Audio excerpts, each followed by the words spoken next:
Last class में हमने पढ़ा था how to find rational number between given two rational number, जिसमें हमने दो मेथड देखी थी। एलसीएम मेथड, जिसमें हम एलसीएम लेके डिनोमिनेटर सेम करते हैं और फिर दो नंबर्स पिक करते हैं, ठीक है। और एक मिड पॉइंट थ्योरम, जिसमें हम दो पॉइंट के बीच का या दो नंबर्स के बीच का मिड पॉइंट लेते हैं और उस हिसाब से रैशनल नंबर फाइंड करते हैं। मेथड नंबर 1 5 या 10 या दो दो 5 या 10 मतलब मोर number of rational number find करने के लिए यूज़ करते हैं।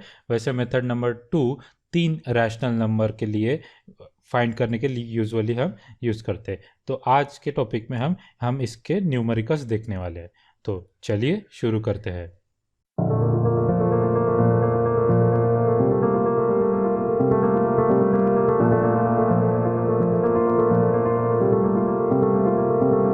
हेलो स्टूडेंट्स, मैं राज किरंगाले, आपका maths and science coach from student first learning centre Hinganghat.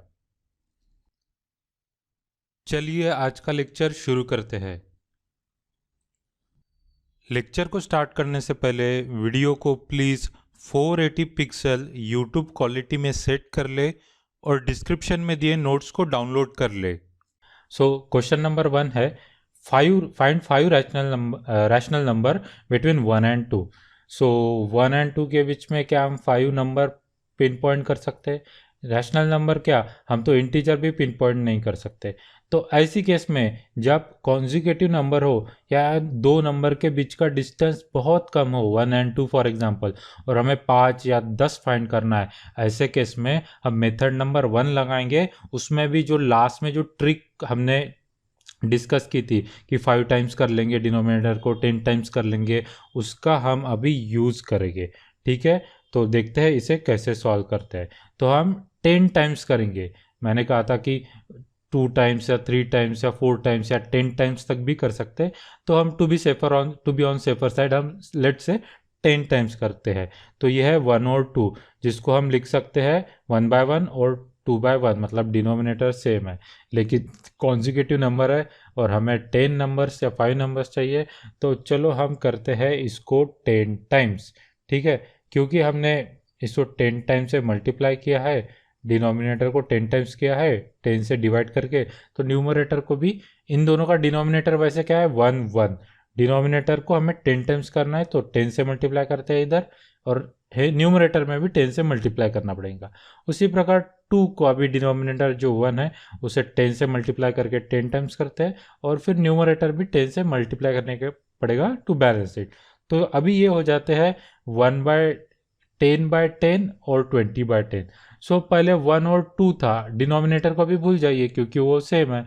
तो जहाँ पहले 1 और 2 था वहाँ अभी 10 और 20 है, और हमें पता है कि 10 और 20 के बीच में हम बहुत सारे नंबर लिख सकते हैं, जैसे 11 12 13 14। तो बस हमें कितने लिखना है, 5 ही लिखना है। वैसे तो हम 10 8 9 10 लिख सकते हैं। तो ले लिया 12/10 13 14/15। ठीक है, इस हिसाब से कोई भी 5 नंबर। इन टाइप के क्वेश्चन का कोई पर्टिकुलर आंसर नहीं होगा। एक स्टूडेंट का कुछ आंसर होगा, दूसरे स्टूडेंट्स का कुछ आंसर होगा। तो ये थोड़ा टीचर के लिए तकलीफ वाला ही काम है, ठीक है। एक्चुअली इसमें मिड पॉइंट थ्योरम भी यूज़ कर सकता है कोई स्टूडेंट, लेकिन हालांकि हम हमारे मेथड के हिसाब से चलते हैं कि जब भी 5 नंबर या 10 नंबर निकालना हो हम मेथड नंबर 1 ही लगाएंगे। उसमें भी हम डिनोमिनेटर को 10 टाइम्स कर देंगे, 5 टाइम्स कर देंगे, क्वेश्चन की नीड के हिसाब से। यहाँ कोई 5 टाइम्स भी कर सकता था, कोई इशू नहीं, क्योंकि 5 नंबर निकालना है तो 5 टाइम्स नहीं 6 to 7 टाइम्स भी कर सकता था। ओके, नेक्स्ट क्वेश्चन है एक्सरसाइज 1.1 एनसीईआरटी क्वेश्चन नंबर 1। ये था एग्जाम्पल 2, ठीक है। ये एक्सरसाइज 1.1, जीरो रैशनल नंबर है क्या? Can you write in the form of p by q, where p and q are integer, q not. Zero rational number है क्या? Of course we have seen कि all natural number are whole number, all whole number are integer, all integer are rational number. अभी zero whole number है तो वो integer भी है, integer है तो वो रैशनल नंबर भी है। तो definitely zero is a rational number. Number line system भी में भी हम जीरो को ड्रॉ करते हैं, तो इसमें तो कोई शक नहीं कि जीरो रैशनल नंबर है। नेक्स्ट क्वेश्चन क्या क्या है कि क्या हमें p बाय क्यू के फॉर्म में लिख सकते हैं क्या? डेफिनेटली लिख सकते हैं। कोई भी नंबर p बाय क्यू के, अगर 3 है तो 3 को कैसे लगेंगे, 3/1 डिनोमिनेटर में 1 लिख दो, हो गया p बाई क्यू के फॉर्म में। इनफैक्ट 0 को तो आप 1 ही नहीं 2 भी लिख सकते हो, 3 भी लिख सकते हो। मैंने कहा था कि डिनोमिनेटर में 0 नहीं चाहिए, न्यूमरेटर में कुछ भी रह सकता है, कंडीशंस क्यू पर है, पी पर नहीं। तो ये 0 है, और 0 की एक खासियत है कि 0 के डिनोमिनेटर पे आप 1 रखो, 2 रखो, 3 रखो, आंसर 0 ही आता है। इतना ही नहीं, आप निगेटिव नंबर भी रखो, 0 बाय -1 इज 0, 0 बाय -2 या +2 या 3 या -3, answer is 0। So yes, 0 can be written in the form of p by q. Since 0 can be written in the p by q, where p and q are integer and q is not equal to 0, हम -1, -2, -3 ले रहे हैं, so definitely it's a rational number. Okay, so it's a question of its kind. Next question is exercise 1.12. 6 rational number between 3 and 4. अब भी just left side में question गया, वहाँ पे 5 था बिटवीन 1 एंड 2 जो कि कॉन्जिक्यूटिव नंबर थे। यहाँ आगे 3 एंड 4 है, कॉन्जिक्यूटिव नंबर है, डिस्टेंस बहुत कम है और 6 रैशनल नंबर चाहिए। तो डेफिनेटली हम इसको वही ट्रिक से डिनोमिनेटर को 10 टाइम्स कर डालते हैं। तो इन दोनों के डिनोमिनेटर है 1 1 फिलहाल 3/1 और 4/1। डिनोमिनेटर को हमें 10 टाइम्स मल्टीप्लाई कर लेना है, कुछ इस तरह से है वो 3/4। हम इसको 10 टाइम्स करते हैं और मल्टीप्लाई भी 10 टाइम्स से कर सकते हैं। वैसे ही 4 को 10 टाइम्स करते हैं डिनोमिनेटर, तो मल्टीप्लाई भी 10 करना पड़ेगा टू बैलेंस इट। तो ये हो जाएगा 30/10 और 40/10। अब 30 और 40 के बीच में डिनोमिनेटर सेम है, डिनोमिनेटर को भूल जाइए। 30 और 40 के बीच में बहुत सारे नंबर है, 31/10, 32/10, 33/10। कौन से भी 5 नंबर उठा के लिख दो, 5 या 6 नंबर जितने भी लिखना है, ठीक है। तो सेम टाइप का क्वेश्चन है। बढ़ते हैं next question, exercise 1.1 third question. 5 rational number between 3/5 and 4/5। ठीक है, अभी यहाँ पे 3 एंड 4 था, डिनोमिनेटर 1 था, यहाँ पे उन्होंने सेम डिनोमिनेटर दिया है लेकिन अगेन कॉन्जिक्यूटिव नंबर दिया है। तो इसी टाइप का एक्चुअली प्रॉब्लम हो गया, डिनोमिनेटर तो हमारे पास सेम है लेकिन ऊपर कॉन्जिक्यूटिव नंबर है, इन दोनों के बीच में हम 5 रैशनल नंबर तो बिल्कुल नहीं लिख सकते। तो फिर से हमें जो डिनोमिनेटर है उसे 10 टाइम्स करना है।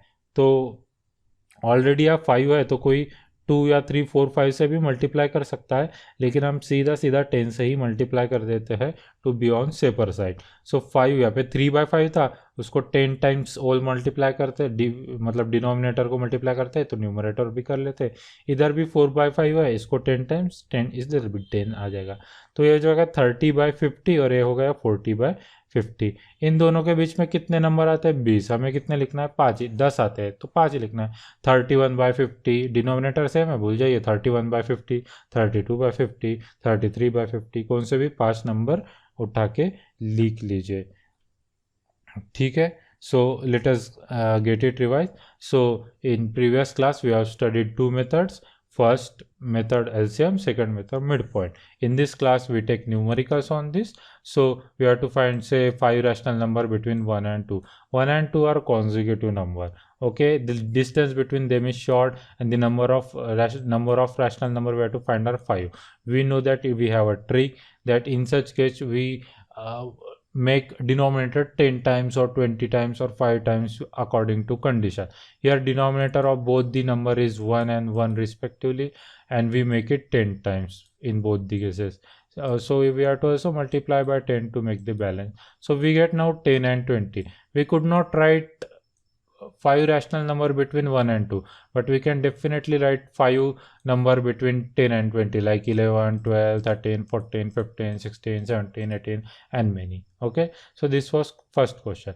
Next question is 0 is a rational number. Definitely in the number line itself we know that in rational number we always draw 0 at middle. So 0 is definitely a whole number, integer as well as a rational number. Can it be written in the p by q form? Definitely.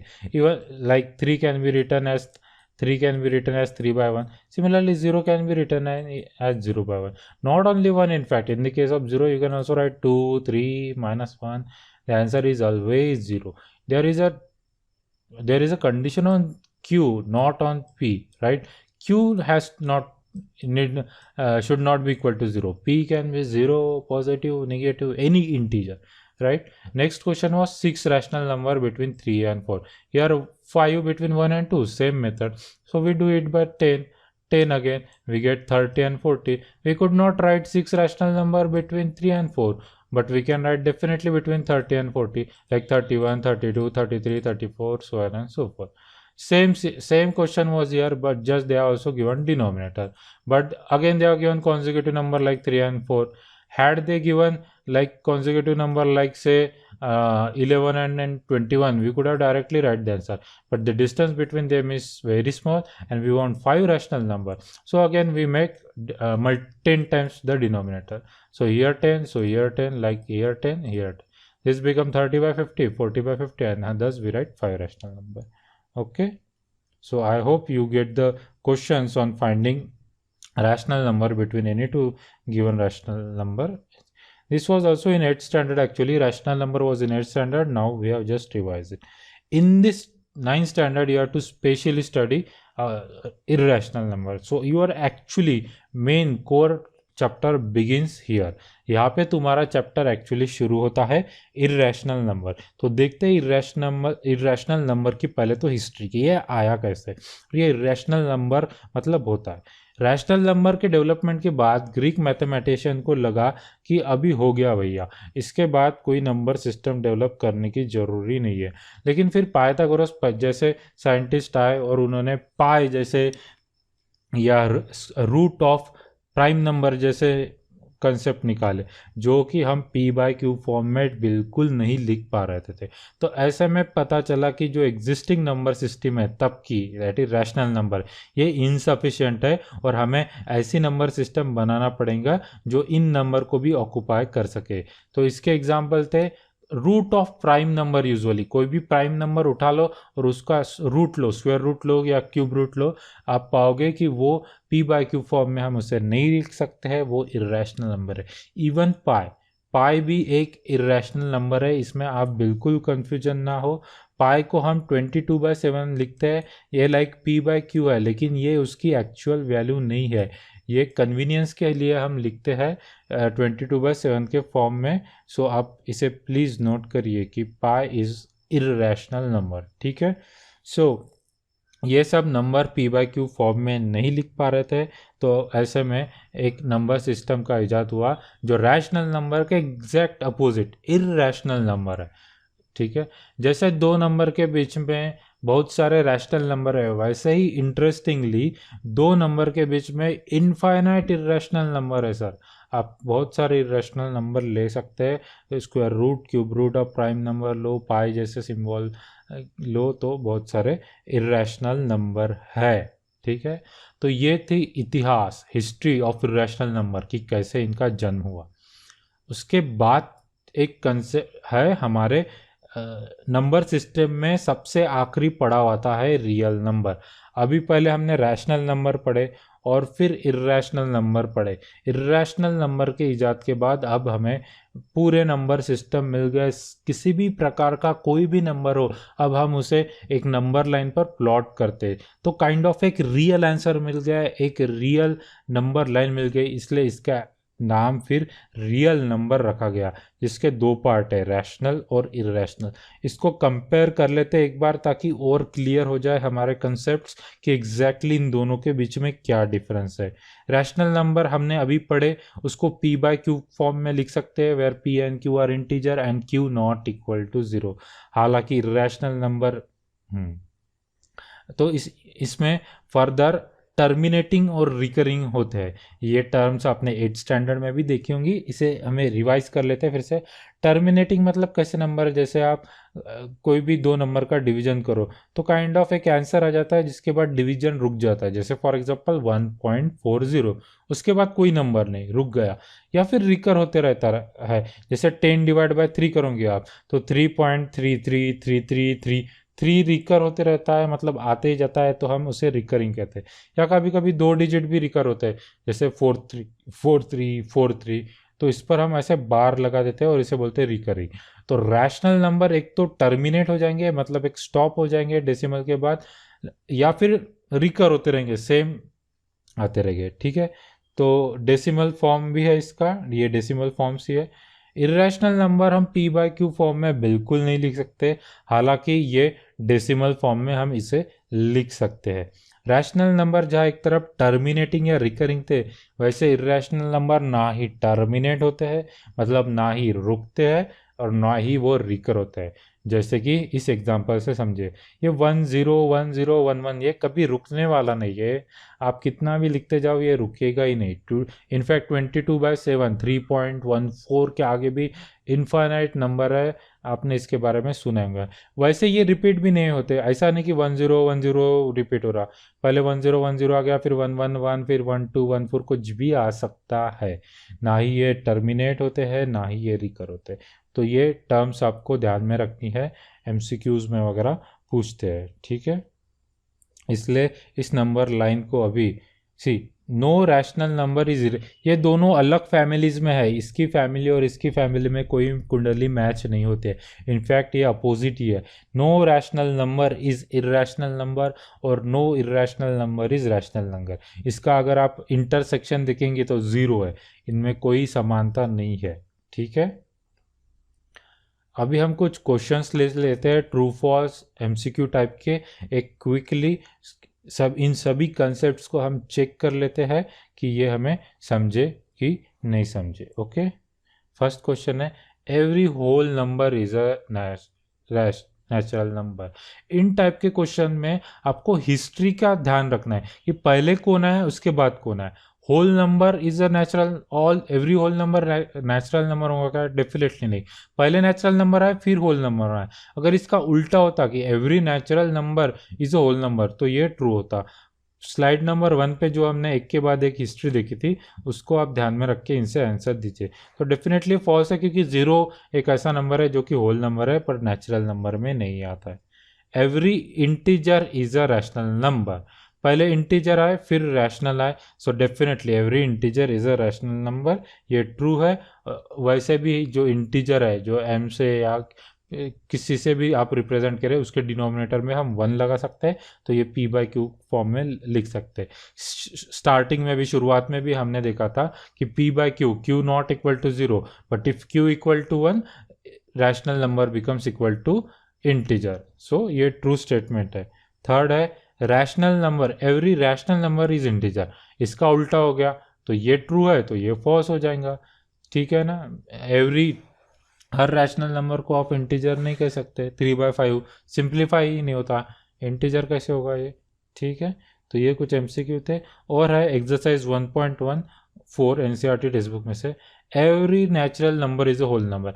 Exactly इसका एकदम reverse, ये false था तो ये true है। Definitely natural number 1 2 से शुरू होते हैं और whole number equal to 0 plus natural number 0 1 2, so it is true statement. Every integer is a whole number, अब ये उल्टा हो गया, पहले होल नंबर है फिर इंटीजर, तो ये हो गया फॉल्स, क्योंकि इंटीजर में तो निगेटिव नंबर भी है, होल नंबर में कहाँ निगेटिव नंबर है, so it's a false statement. Every rational number is a whole number, फिर से ये उल्टा हो गया। अभी हमने देखा था कि एवरी इंटीजर, सो ये डेवलपमेंट, इन सभी क्वेश्चन का आंसर आप डेवलपमेंट का सीक्वेंस ध्यान रखें, उससे मिल जाएगा। So every rational number is definitely all whole number. Rational number में तो निगेटिव भी नंबर है, फ्रैक्शनल भी नंबर है, कहाँ होल नंबर में वो आने वाले हैं, ठीक है। Exercise 1.2 NCERT text book, first question, every irrational number is a real number. Next question, every irrational number is a real number. अभी हमने एक चार्ट देखा कि रियल नंबर के दो पार्ट है, रैशनल और इर्रेशनल। सो सभी इर्रेशनल नंबर हो या सभी रैशनल नंबर, वो रियल नंबर का पार्ट है, ठीक है। So it's a true statement because real number includes both rational and irrational. Every point in number line is in the form of root m where m is a natural number, ये false है, क्योंकि हम root से positive number तो represent कर लेंगे लेकिन negative numbers को रूट से नहीं रिप्रेजेंट करते हैं, ठीक है। Roots of negative number are called as complex number, ये आप हायर मैथमेटिक्स में पढ़ेंगे। सो निगेटिव नंबर के कारण इस स्टेटमेंट का आंसर फॉल्स है। Every real number is irrational number, नहीं सर, ये फॉल्स है। रियल नंबर के दो पार्ट है, some real number are rational number while some real number of irrational. Real number के कुछ पार्ट रैशनल है, कुछ इर्रेशनल है, सभी इर्रेशनल कैसे होंगे? अभी फर्स्ट स्टेटमेंट का ये रिवर्स है एक्चुअली, इसका उल्टा ट्रू है कि every irrational number real number है, लेकिन every real number can not be irrational number, so ये डेफिनेटली फॉल्स है. सो let us get revised. In this slide we have seen about irrational number, where we have seen what is the history of irrational number. Greek philosophers found that rational number is complete, but by the time mathematicians like Pythagoras come up with numbers such as roots of prime number or pi, the all mathematicians found that the existing number system, that is rational number, is insufficient, so they make one more number system called as irrational number system, which was exactly opposite or very different kind of number system than rational number. While rational number we can represented by p by q, irrational number cannot be represented in p by q. This is terminating, like they get terminated like 1.40 stop, or recurring, they go on recurring like 4343, or if you divide 10 by 3 then 3.333. exactly opposite of this, they are non-terminating and they are non-recurring. Neither they terminate nor they recur, they are always, there are different and different number keeps coming. Okay, again, no rational number is irrational and no irrational number is rational, like their intersection, there is no intersection between them. Okay, they are different thing, and the combination of both the thing we called as real number system.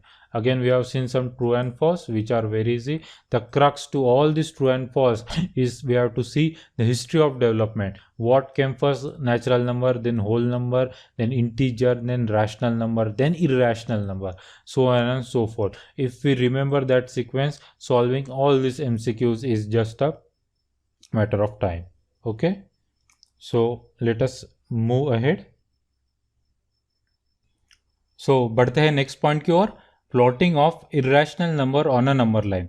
Number system में ये एक particular sequence है. आपने 8th standard में भी पढ़ा है कि पहले हम रैशनल नंबर पढ़े थे, उसके बाद अरिथमेटिक्स ऑफ रैशनल नंबर पढ़े थे, finding rational number between 2 point पढ़े थे, और फिर प्लॉटिंग ऑफ रैशनल नंबर पढ़े थे.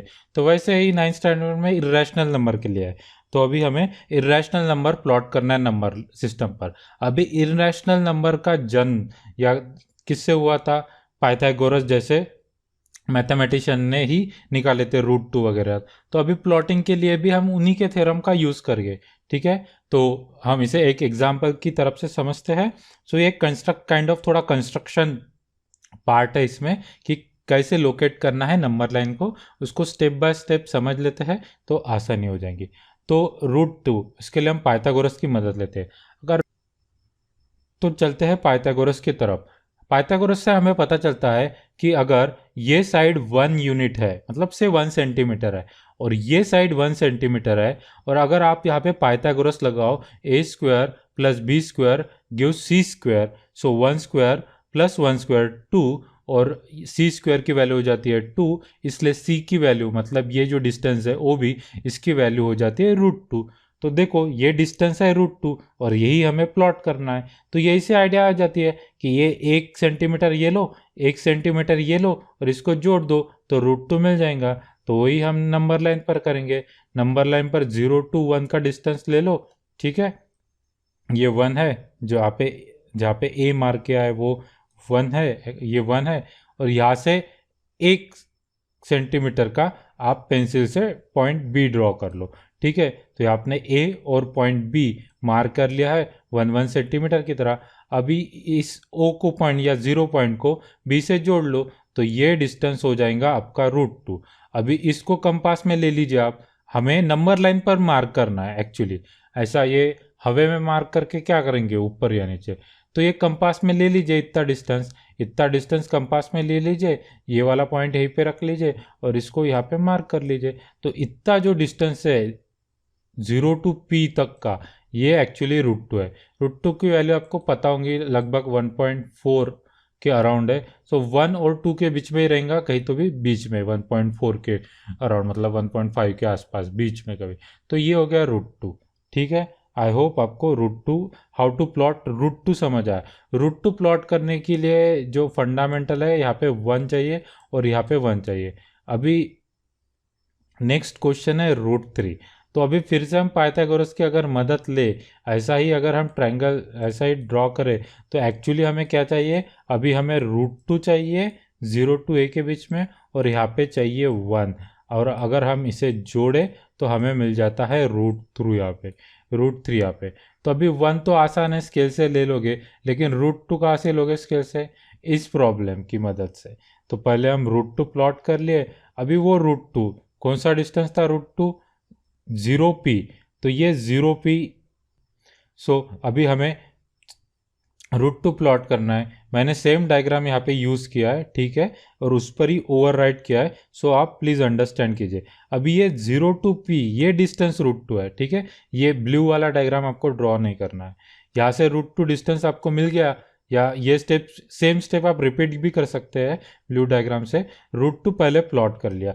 अभी ये √2 है, यहाँ से जो ये डायग्राम में मैंने बताया था, यहाँ पे √2 और यहाँ पे 1, यहाँ से 1 यूनिट ले लिया ऊपर की ओर, तो ये आ गया 1 यूनिट यहाँ से यहाँ पे, और फिर इसको और इसको ज्वाइन करेंगे तो ये जो डिस्टेंस है यहाँ से इतना, ये हो जाएगा आपका √3, ठीक है। तो पहले √2 ड्रॉ किया ट्रायंगल की मदद से, फिर 1 की मदद से, और फिर √2 और 1 की मदद से √3 टाइप किया। इसी प्रकार आप √3 और 1 की मदद से √4 ड्रॉ करते हैं, so on and so fourth, ठीक है। इसका एक विजुअलाइजेशन भी है, ठीक है, जो हमें एक जस्ट देख लेना है।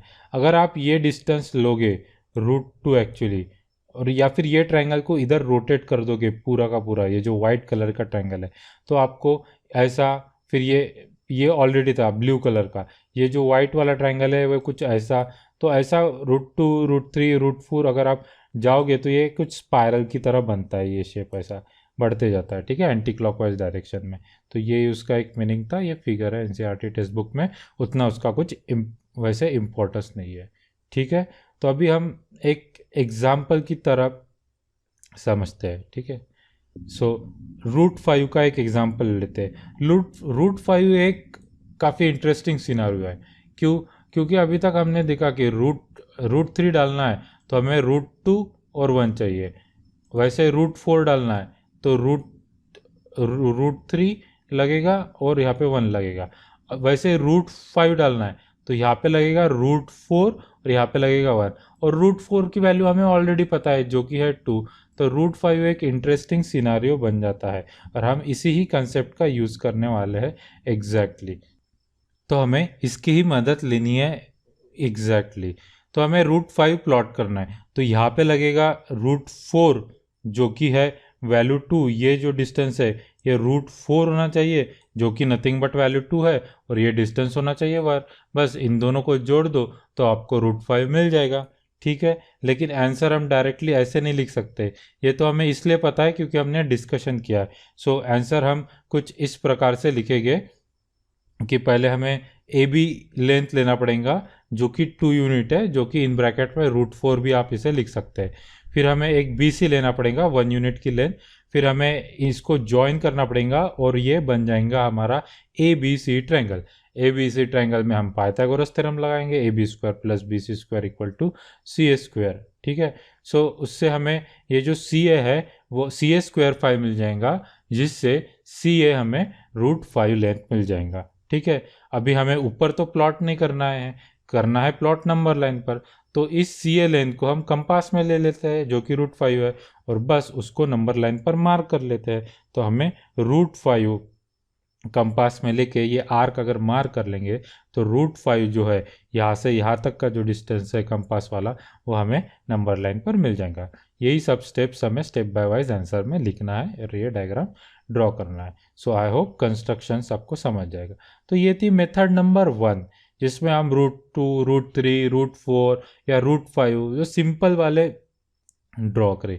लेकिन अगर इससे भी कोई डिफ़िकल्ट सिनारियो है उसके लिए, या इन जनरल कॉमन इन सब के लिए भी हम एक और मेथड का यूज़ कर सकते हैं, जो है अभी हम देखेंगे। जैसे हमें ये प्लॉट करना है √3.5, तो मेथड नंबर 1 से हम इसे नहीं कर सकते, तो इसके लिए एक जनरलाइज्ड मेथड है जो कि कुछ इस तरह दिखते हैं। तो जैसे आपको किसी भी रूट को प्लॉट करना है तो पहले रूट को आप भूल जाइए। जैसे इस सिनारियो में से √x है, √x प्लॉट करना है तो आप रूट को भूल जाइए, x जो डिस्टेंस है पहले वो डाल दीजिए और उसके साथ 1 सेंटीमीटर या 1 यूनिट लेंथ जोड़ दीजिए, तो आपका बन गया x + 1। फिर इसका मिड पॉइंट निकाल दीजिए। मिड पॉइंट कैसे लेंगे? कंपास में वो आर्क मार के, जो आप कंस्ट्रक्शन में करते आए, कंपास में लेके आर्क मार के लाइन ड्रॉ करें तो मिड पॉइंट मिल जाएगा। मिड पॉइंट ले लीजिए, ठीक है। मिड पॉइंट से आप एक सेमी सर्कल ड्रॉ कर लीजिए और यहाँ पे जो पॉइंट था x का, x यहाँ से इसको एक परपेंडिकुलर ड्रॉ करें। ये जो लेंथ है वो आपको आपका आंसर दे देंगी √x, ठीक है। एग्जाम्पल ले लेते हैं, जैसे यहाँ पे √3.5 है, तो मैं रूट को पहले तो भूल गया 3.5, तो 3.5 मैंने स्केल में लिया और यहाँ पे मार्क कर लिया।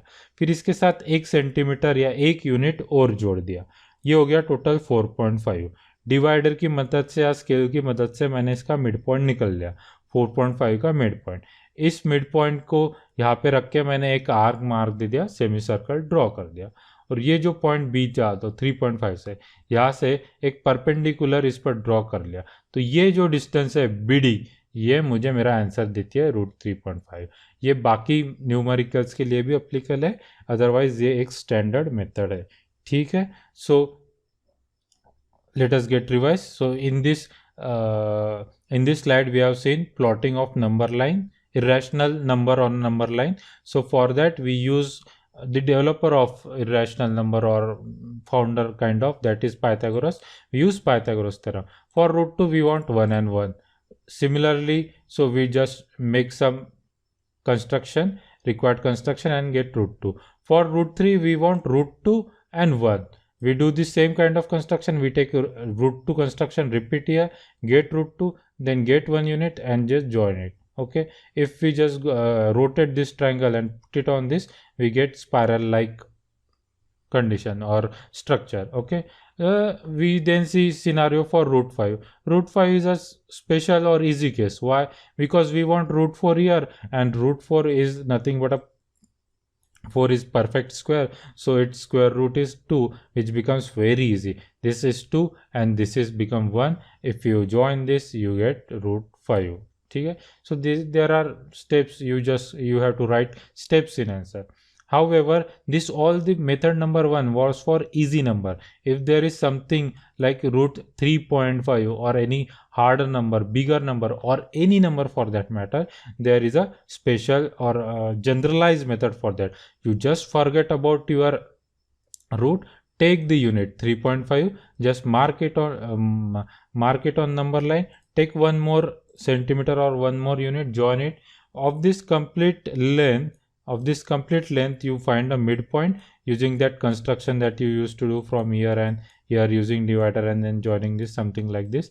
Just mark this point and then draw a semicircle, drop a perpendicular from this point on this semicircle, and this much length will be your answer, that is √3.5. Okay, so this is how you have to plot irrational number on number line. So let us stop here. आज का lecture यही ख़त्म करते हैं। I hope इससे आपको मदद होगी। मिलते हैं अगले लेक्चर में, तब तक के लिए good bye and enjoy studying.